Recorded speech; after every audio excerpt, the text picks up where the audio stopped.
बिथांनि दैदेननायावनो जोंनि थामथि एकर्डआ दुलाराय बर' फरायसा आफाद आरो बर'नि गुबुन गुबुन गौथुमजों आसाम सरकार सेन्ट्रेल सरकार जादोंमोन आरो बेवहाय गोबां जोंनि बर'फोरनि आरो बड'लेण्डनि माने माखासे मा होनो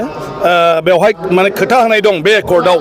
आरो बेवहाय लिरनाय दं दा बेफोरखौ मावफुंलायनायनि बेलायाव बिथाङा निश्चय गाबोन गुवारैनो दुलाराय बर' फरायसा आफादजों सावरायलायनानै बिनि सायाव माखासे बाथ्रा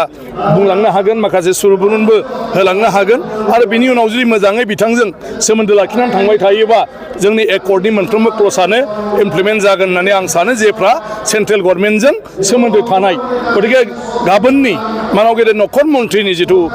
दुलाराय बर' फरायसा आफादनि कनफारेन्सआव फैगोन बियो जों बयनिबो थाखायनो जोबोद मोनसे मोजां जों मिजिं लानो हायो नङा बेथ' जुदि जायोब्ला जोबोद मोजां खारन बेवहाय जोंनिल' नङा गुबुन गुबुन काउन्सिलफोरनि बाथ्रा दं आरो जोंनि काउन्सिलनि बेलायाव बेवहाय मोनसे दं एन्टि डिफेक्सननि जे जायखिजाया सोद्रोमायानो पार्टि बास्लायनो हाया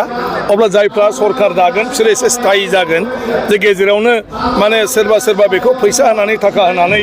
लांनानै सरकार सिफायनो हाया आरो गोदान सरकार दानो हाया माने बियो गावनि गोसो बायदि खामानि मावनो हाया ओंखायनो जोंनि सरकारफ्रा लास्टिं जागोन बड'लेण्डनि सरकारा बिनि गेजेरजों सरकारखौ जों प्रटेक्सन होनानै लानो हागोन आरो माने जाय पार्टियाव थानानैनो बेवहाय देरहालाङाथों मानो बिसोरो गुबुन गुबुन पार्टियाव थांनायनि बाथ्रा साना जासे दाम दर खालामबाय थाया जासे बिसोर गावसिनि खामानियाव नांस्थाबनो गोनां बाध्य जागोन बियो जोबोद मोजां बेनि उनाव जिथु माने फाइनेन्स कमिसननि फैसा जोंनि पन्सायती राज बेबस्थायाव माने जोंनो फाइनेन्स कमिसननिफ्राय डाइरेक्ट फान्ड हरो दाबो हरगासिनो दं बड'लेण्डआव मालाय काउन्सिलफोरनि बायदि नङा नाथाय बे बड'लेण्ड काउन्सिलाव हरनाय जिथु फाइनेन्स कमिसननि 300-350 कौटि थाखा बियो माने आगोलाव माने मा होनो पन्सायतआव थाङा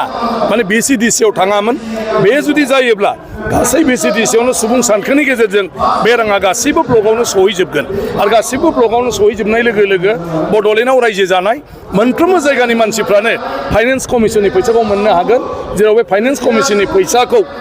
माखासे हयथ' BCDC बायदिसिनाया माने मोनहैनो हायाखै खारन सिस्टेमावनो जोंना माने बेखौ ब्लकनि गेजेरजों पन्सायतआव एल'केसन खालामनानै हरनाय गैया जोंनि सिस्टेमाव थोंजोङै बेखौ हरनाय जायो माने माबायाव BTCआव दा बियो जुदि एमेन्डमेन्ट जायो अब्ला बे एमेन्डमेन्टआव BTCआवबो मोनफ्रोमबो BCDCआवनो फाइनेन्स कमिसननि फैसाखौ मोनहैगोन आरो